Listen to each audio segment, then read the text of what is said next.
Yes, a very good afternoon to my class 8. How are you all? I'm your Nandini ma'am. And आज हम इस class में क्या करने जा रहे हैं? We are going to read the chapter Coal and Petroleum. Chapter के बारे में डिस्कस करेंगे, ठीक है? उसके बाद चैप्टर की रीडिंग करेंगे ताकि हमें चैप्टर की थॉरो अंडरस्टैंडिंग हो जाए। देखिए, अब चैप्टर का जो नाम है ना, कोल एंड पेट्रोलियम, ये हमें कुछ किसी चीज की तरफ इंडिकेशन दे रहा है। वो चीज क्या है कि आप कोल या पेट्रोलियम दोनों को अपने यूज के लिए हम उसको यूटिलाइज करते हैं, राइट? मतलब हम अपनी रोजमर्रा की जिंदगी में इसको यूज कर रहे हैं। सो इस तरह के कोई भी सब्सटेंस जिसे हम अपने डेली लाइफ में यूज करते हैं, एवरीडे लाइफ में यूज करते हैं, हम उसे क्या बोलते हैं? रिसोर्स। क्या बोलते हैं बेटा? रिसोर्स। ठीक है, तो रिसोर्स क्या हुआ? इट इज एनीथिंग जो हम यूज कर रहे हैं इन आवर एवरीडे लाइफ। ठीक है, रोजमर्रा की जिंदगी में आप इसको यूज कर रहे हो। Use Ma'am, anything in our environment which is useful to us. Yes, used as energy source. हम इसको एनर्जी सोर्स की तरह यूज करते हैं इन एवरीडे लाइफ, राइट? हम इसको किसी भी तरह से यूज कर सकते हैं। अब बात आती है जो रिसोर्स है बेटा, देखो हम उसको ना दो कैटेगरीज में डिवाइड कर देते हैं। पहला तो ये कैटेगरी, अब किस बेसिस पे हम डिवाइड करते हैं? बेसिस क्या है कि रिसोर्सेज जो हैं वो कैसे बनाए गए हैं। मतलब बनाए गए का क्या मतलब है? या तो वो नेचर में ऑलरेडी प्रेजेंट थे, या आपको पता है हम ह्यूमन बींग्स, हम तो पीछे हटते ही नहीं है ना किसी चीज में। हमें तो हर चीज में टांग अड़ाने की आदत है।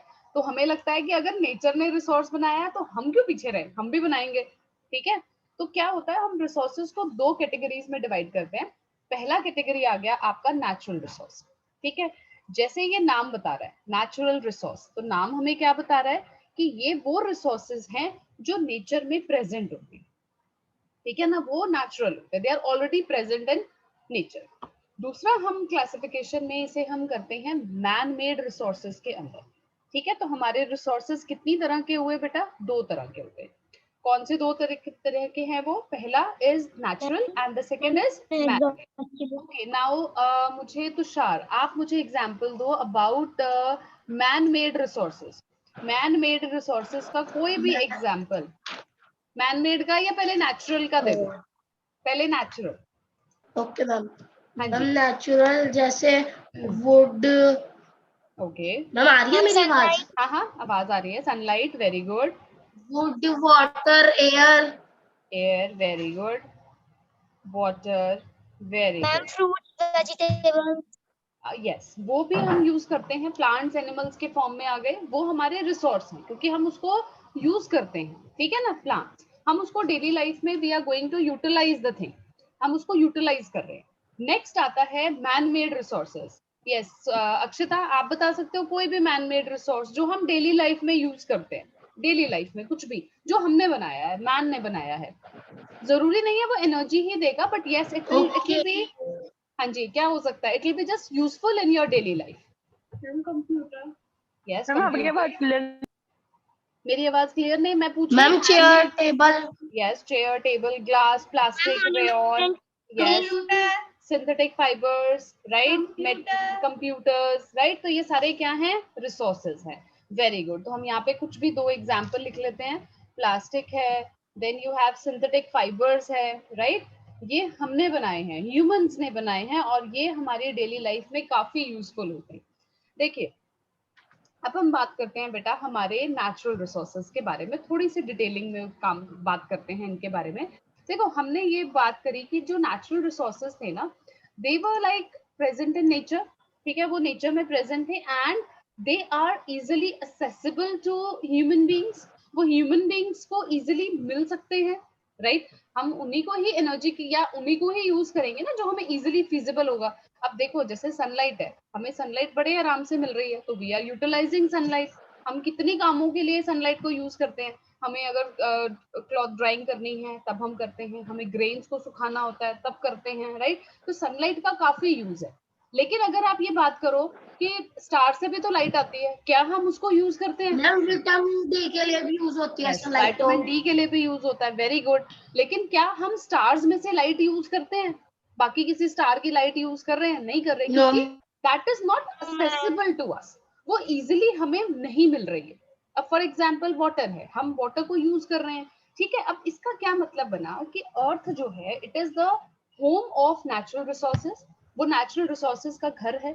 अब आपको पता है जो अर्थ होता है it has got some kind of areas जिसमें कुछ चीजें प्रीडोमिनेंटली प्रेजेंट होती है।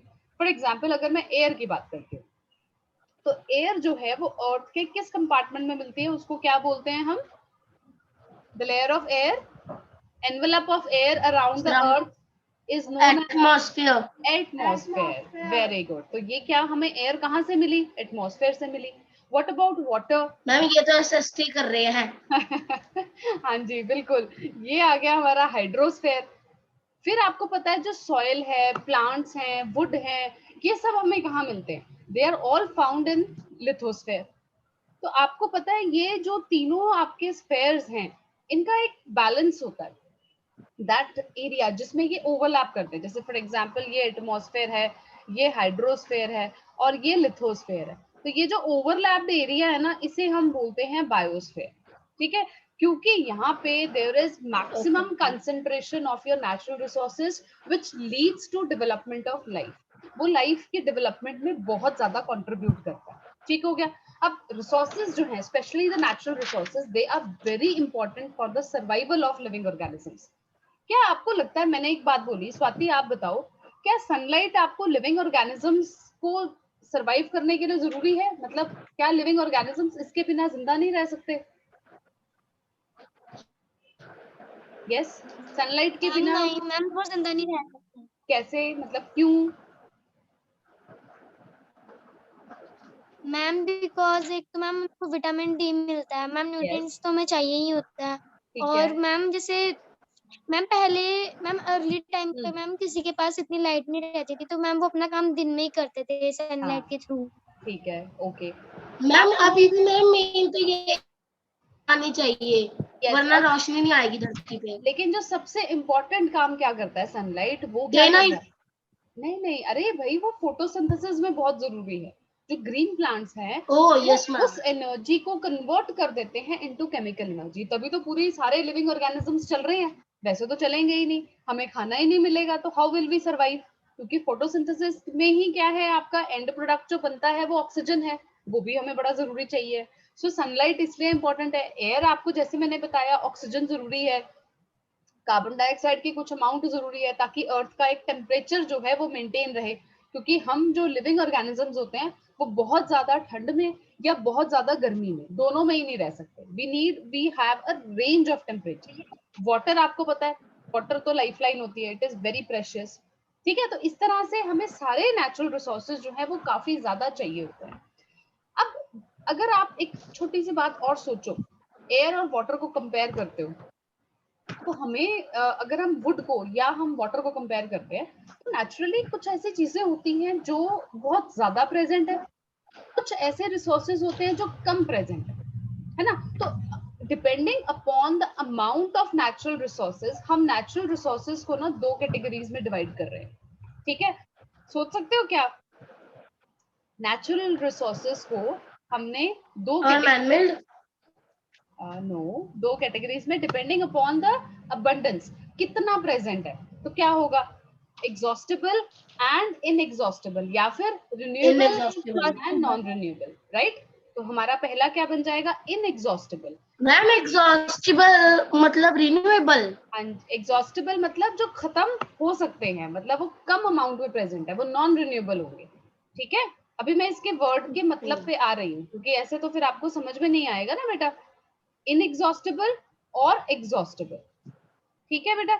अब इस वर्ड का ना मतलब समझ लो, तभी आपको इसका सेकंड नेम याद होगा, ठीक है। अब एग्जॉस्टेबल मतलब होता है कि जो आपके कुछ टाइम में खत्म हो सकता है, ठीक है, कुछ टाइम के बाद वो खत्म हो जाएगा। इसका मतलब जो ये मतलब नॉन रिन्यूएबल। यस, इसे हम क्या बोलते हैं, नॉन रिन्यूएबल रिसोर्सेज, रिसोर्सेज। ठीक है जी, नॉन रिन्यूएबल है। अब आपको पता है जो नॉन रिन्यूएबल होते हैं ना, वो लिमिटेड अमाउंट में प्रेजेंट होंगे। कुछ अमाउंट होती है फिक्स अमाउंट, मतलब कुछ लिमिटेड, मतलब कि बहुत अनलिमिटेड सप्लाई नहीं है कि भाई जितना मर्जी यूज करी जाओ, no, it will be limited quantity. Nature के अंदर वो लिमिटेड क्वांटिटी में प्रेजेंट होते हैं, ठीक है। और अगर आप उसको जुडिशली यूज मैम तो नहीं उसको करोगे, ठीक तरह से यूज करना है। हाँ, क्योंकि अगर हम उसे ठीक से जुडिशली यूज नहीं करेंगे, दिमाग लगा के यूज नहीं करेंगे, तो क्या होगा, वो एक दिन खत्म हो जाएगा, right? So they need to be conserve, इसे हमें बचा के रखना पड़ता है, ठीक है ना? कंजर्व, कंजर्वेशन का मतलब क्या होता है कि आप सोच समझ के उसको यूज कर रहे हो, मतलब बेझिझक। मैम जैसे ट्रीज, यस, फॉर एग्जाम्पल जैसे हमारे फॉरेस्ट, वाटर, सॉरी, हाँ, वाटर, वेरी गुड। वाटर आएगा इसमें? वाटर नहीं आता, वाटर की, क्योंकि ma'am water no cycle ma'am चलती वाटर तो रहती है। मैम रेन से आता रहेगा। यस, वाटर आता रहेगा, लेकिन यस वी नो कि जो हमारी अर्थ है उस पे जो वाटर प्रेजेंट है that is not drinkable water, वो ड्रिंकिंग क्वालिटी नहीं होता, पोर्टेबल वाटर नहीं है, लेकिन yes water is present. Ma'am ma'am वैसे कंजर्व होना चाहिए पर वो नॉन रिन्यूएबल नहीं हाँ होगा। जी, हाँ जी, हाँ जी, बिल्कुल। कोल, पेट्रोलियम, ये मैम सारे, कोल, पेट्रोलियम। यस, हमारे चैप्टर का नाम ही इसमें आ जाएगा, ठीक है? अब बात करते हैं हमारे इनएग्जॉस्टिबल की। अब देखो, इनएग्जॉस्टिबल मतलब कि वो खत्म होंगे ही नहीं, मैम इनएग्जॉस्टिबल का मतलब है, अनलिमिटेड होते हैं। यस, एक तो रिन्यूएबल रिसोर्सेज, सबसे पहले तो हम इनका दूसरा नाम समझ लेते हैं, वो क्या है? रिन्यूएबल रिसोर्सेज, ठीक है? Unlimited unlimited quantity. अमाउंट में प्रेजेंट होते हैं, unlimited quantity, very good. Next, yes, इसे हम no need to be conserve. Need to be conserve, मतलब हमें इसको बहुत ज्यादा सोच समझ के यूज करने की जरूरत नहीं है, there is no need to conserve them. जैसे सन है, ठीक है? अब सन तो आप जितना मर्जी यूज कर रहे हो, आप रोज यूज कर रहे हो, लेकिन क्या, एग्जाम्पल सनलाइट, वाटर। यस, हाँ, सनलाइट आ गई आपकी, सन आ जाता है, सनलाइट आ मैम गई, एयर, एयर, वाटर, ये सारे हमारे क्या है, हमारे क्या जाते हैं, इनएग्जॉस्टिबल रिसोर्सेज, मतलब रिन्यूएबल रिसोर्सेज। अब सन की जगह हम यहाँ पे ना सनलाइट लिख लेते हैं, क्योंकि हम सन तो ऐसा यूज नहीं कर रहे ना, हम सनलाइट यूज करते हैं। अब आप देखो, वाटर जो है, वाटर की साइकिल चलती रहती है ना? पानी जब गर्मी बहुत होती है वो इवापोरेट हो जाता है, जैसे जैसे वो हायर लेयर्स में पहुंचता है एटमॉस्फेयर के, कंडेंसेशन होनी शुरू हो जाती है, जिससे क्या होता है, there is collection of those raindrops, पानी के जो कंडेंस्ड वाटर है वो कलेक्ट हो करके क्लाउड्स बना देते हैं, एंड आफ्टर दैट क्या होता है, जब वो क्लाउड्स काफी हेवी हो जाते हैं, देन रेनफॉल कम्स, वो वाटर फिर से घूम के अर्थ पे पहुंच जाता है। तो इसकी वजह से क्या है, वो साइकिल चलती रहती है, there is a cyclic movement होती है। तो क्या ये क्लियर है? Yes, Akshata, is it clear बेटा? Yes. ओके, आज अक्षिता ने हमें अपनी मतलब फोटो नहीं दिखाई है, राइट? चलो कोई बात नहीं, चलो जी, अब हम बात करेंगे हमारे जो हमने चैप्टर आज करना है, कोल।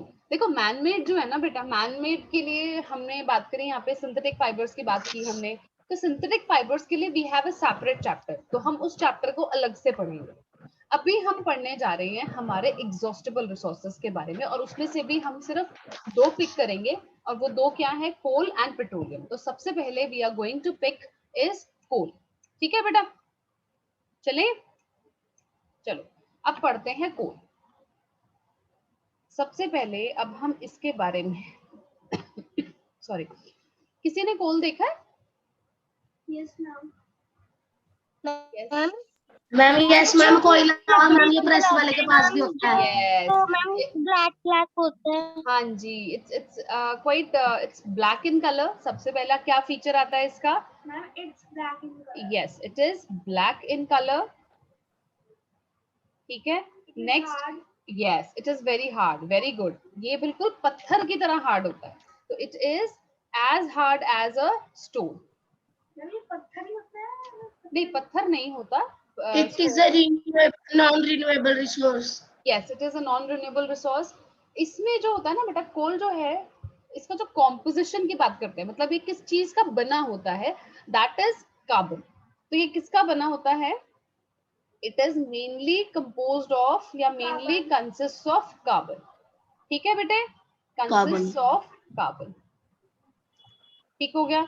नेक्स्ट होता है बेटा, इट बर्न्स इन एयर। आपने कभी नोटिस किया होगा, इट्स विद दैट धोबी भैया, राइट? तो धोबी भैया क्या करते हैं, इसको जलाते हैं, तो इसकी एक स्पेशल प्रॉपर्टी है ये, जिसको हम इसको यूज करते हैं। क्या है इसकी property? That it burns in air to form, क्या बनाता है ये? कार्बन डाइऑक्साइड, ठीक है, कार्बन डाइऑक्साइड गैस बना देता है, और साथ में ना हीट रिलीज करता है। ये जो हीट रिलीज हो रही है ना, ये काम की है। मैम वो तो माचिस भी यूज करते हैं मैम, जलाते हैं पहले उसको।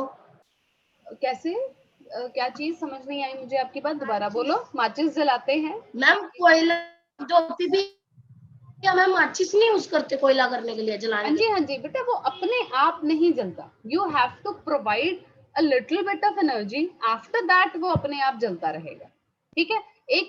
देखो, जब आपने ये पढ़ा होगा, शायद अभी आपने नहीं ये चैप्टर किया, कंबशन एंड फ्लेम के बारे में जब हम बात करते हैं ना बेटा, तो कोई भी सब्सटेंस ऐसे नहीं, अब जैसे सपोज करो मेरे पास एलपीजी है, घर में सिलेंडर होते हैं ना हमारे।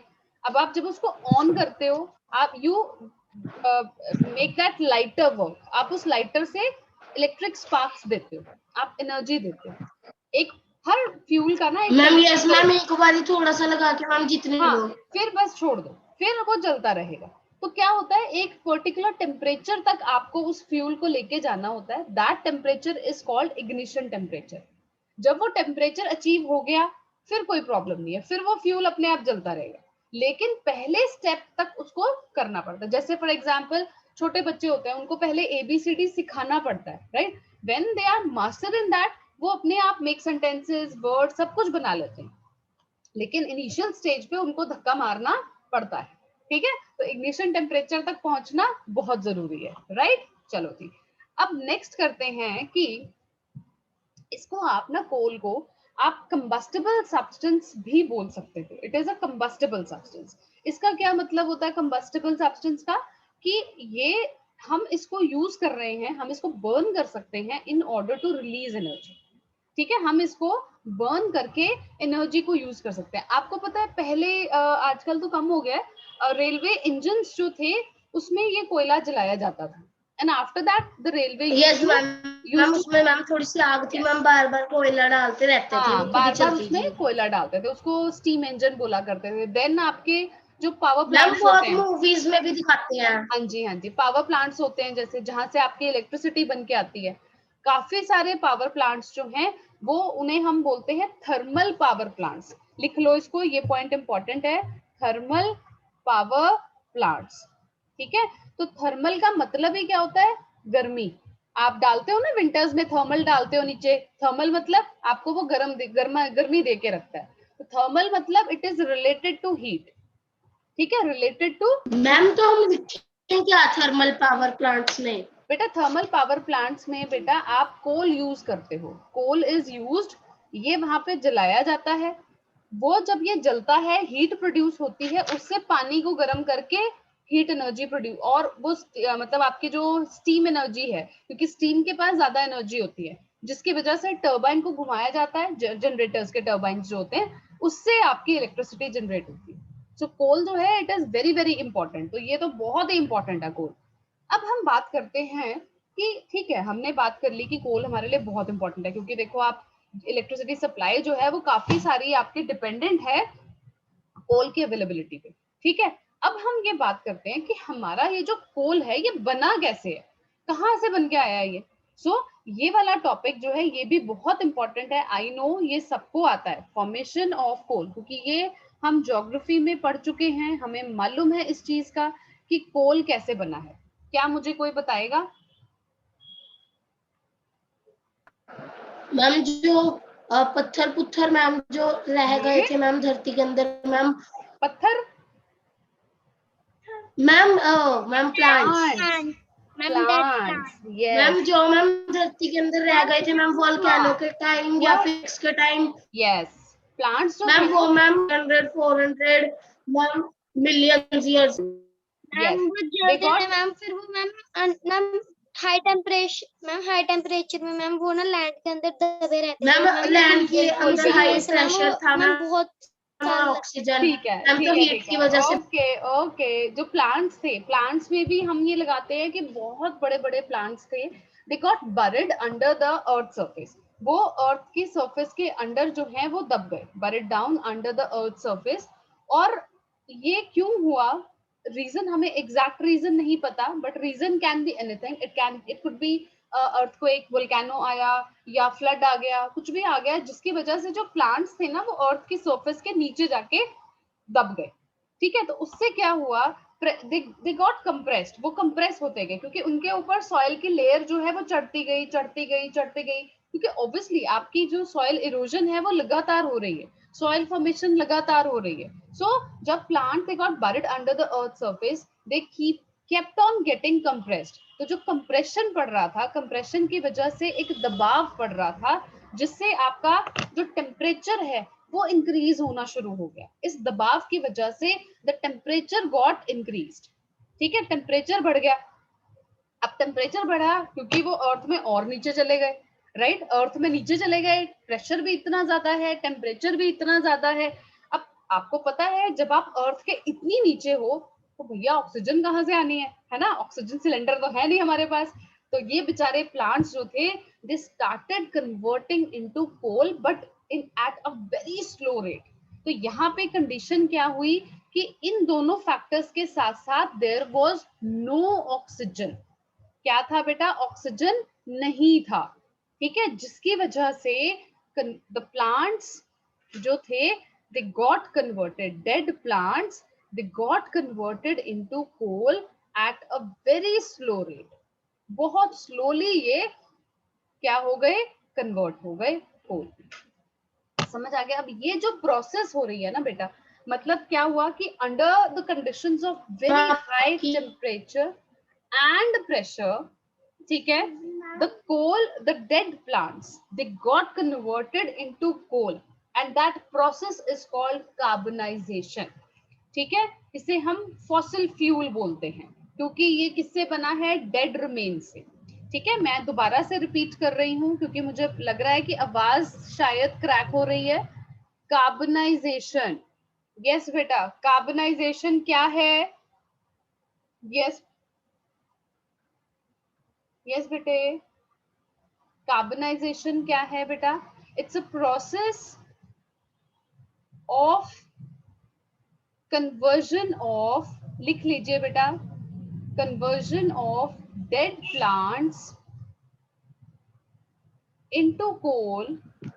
मैम आपकी आवाज नहीं आ रही, हेलो। अभी भी नहीं आ रही है बेटा, अंडर मैम आ रही।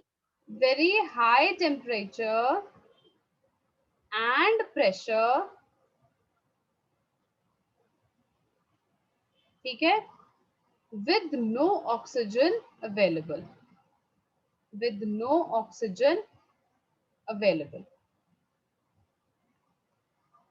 तुषार, आपको ये मेरी आवाज नहीं आ रही है बेटा? मैम क्लियर है।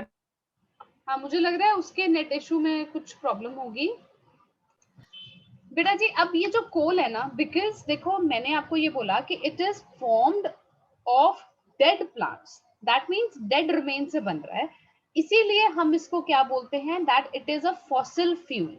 क्या है बेटा ये, fossil fuel. Fossil fuel, yes, fossil fuel हम किसी भी फ्यूल को तब बोलते हैं अगर वो फ्यूल आपका किसी भी डेड रिमेन से बन रहा है, चाहे वो प्लांट्स हैं चाहे वो एनिमल्स हैं। तो हमने यहाँ पे बोला है कि कोल जो है वो डेड रिमेन्स ऑफ प्लांट से बना है, that is why it is termed as fossil fuel. Yes, clear हो गया फ्यूल। चलो अब हम बात करते हैं, हमने अब इसके यूजेस देखने हैं। ठीक है, कोल के हम करेंगे यूजेस और साथ में कोल प्रोडक्ट्स के भी, क्योंकि आपको पता है हम इंसान सिंगल एक सब्सटेंस पे तो टिके ही नहीं रहते, इससे डेरिवेटिव्स भी हमने निकाल लिए, तो वो भी हम पढ़ेंगे इसके बारे में। अब देखो, जो कोल है आपको हमने शुरू में ही बता दिया कि भाई जब ये जलता है ना, इट फॉर्म्स हीट, ये हीट प्रोड्यूस करता है। तो हम इसको सबसे पहला जो यूज लिखेंगे, it is used as a fuel to cook food. ठीक है, used as a fuel. Fuel को आप कितनी तरह से यूज कर रहे हो, टू कुक फूड, खाना बनता है, right, to run steam engines. Ma'am for making coke, हाँ वो अभी आ रहे हैं बेटा उस पे, टू रन स्टीम इंजन्स। ठीक है, देन आपको मैंने कहा कि इट अब एज अ फ्यूल यूज कर रहे हो, मैंने एक आपको पावर प्लांट बताया था, it is used as a fuel in thermal power plants. ठीक है, to generate electricity. Yes ma'am. ठीक है जी। मैम कि मैम बॉनफायर्स में भी यूज होता है ना मैम, जब लोहड़ी पे जलाते यस यस बिल्कुल, पर हम वो बहुत रेडली यूज नहीं करते हैं, अगर अवेलेबल होगा तो करते हैं, नहीं तो रहने देते हैं। ठीक है, देन यस हम इसको कन्वर्ट कर मैम, पर सकते हैं। मैम उसमें कागज वगैरह डाल देते हैं। यस यस, आप इसको प्रोसेस भी कर सकते हो एंड हम इसको और प्रोडक्ट्स में कन्वर्ट कर देते हैं। So converted into more useful products, converted into more useful products. क्या कोई एग्जांपल दे सकते हो मोर यूजफुल प्रोडक्ट्स का? अभी आप बता रहे थे मुझे। Ma'am coke. Yes, for example coke, coal tar, coal gas. Coal gas. Yes, coal gas, क्योंकि ये सारी ना आपकी इंडस्ट्रीज में यूज होता है। ठीक है बेटा, तो अभी हम देखते हैं कि जो हमारा ये कोक है ना या कोल है, इसके प्रोडक्ट्स बनते कैसे हैं, हम कैसे बनाते हैं इसके प्रोडक्ट्स, किस मैम तरह ये से? मैम वो वाली कोक होती है, कोका कोला। नहीं नहीं, कोका कोला नहीं है बेटा, ये आपकी कोक है जो एक प्योर फॉर्म होता है बेटा, उसमें कार्बन का ना प्योर फॉर्म मिलता है। तो अभी बात करते हैं इसके बारे में, ठीक है। मैम वो मैम जो कहते हैं कि आरओ वगैरह में जैसे। हाँ जी बिल्कुल, कोक। मैम पानी को बिल्कुल साफ कर देता है। हाँ, पानी को साफ कर देता है। तो सबसे पहला हम प्रोडक्ट लेके चलते ओके हैं, मैम, दैट मुझे इज लगा कोका। कोक। जो कोक होता है ना बेटा, इट्स अ ब्लैक सब्सटेंस, काले कलर का होता है। Then it's quite tough and porous. Porous का मतलब होता है इसमें बहुत सारे पोर्स होते हैं, छोटे छोटे पोर्स। तो आप इसके कैरेक्टरिस्टिक फीचर्स लिखो, it is tough, right, then porous and black coloured substance. ठीक है बेटा, ब्लैक कलर्ड सब्सटेंस। ठीक, नेक्स्ट इसमें क्या आता है कि इट इज लाइक, आप जब ये बनता कैसे, अब देखो समझो जरा, कोल को हम हीट कर रहे हैं, लेकिन वहां पे ना ऑक्सीजन नहीं होनी चाहिए। इन एब्सेंस ऑफ ऑक्सीजन, जब आप कोयले को गर्म कर रहे हो, हीट कर रहे हो, तो हमें क्या मिल जाता है? कोक मिल जाता है। ठीक है, ये जो कोक है, this is the purest form of carbon, purest form होता है। आप मानोगे इतना प्योर होता है ना कि इसमें 98% कार्बन है, प्योरेस्ट फॉर्म ऑफ कार्बन है, 98% कार्बन इसके अंदर प्रेजेंट होता है। ठीक है, ये सी जो है, कैपिटल सी, इसका मतलब है कार्बन। ठीक है, ये कार्बन का सिंबल होता है। ठीक है, तो कोक जो है ना बेटा, ये एक बेटर फ्यूल है एज कंपेयर टू कोल।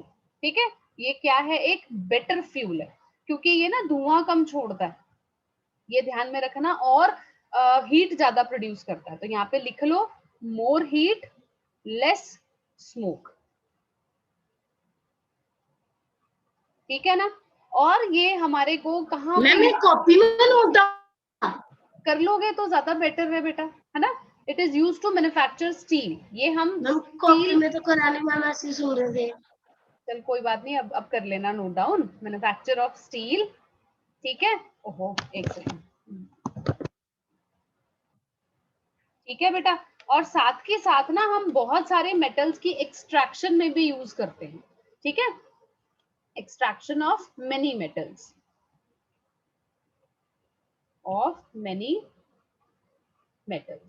ठीक है बेटा। तो ये कोक हो गया।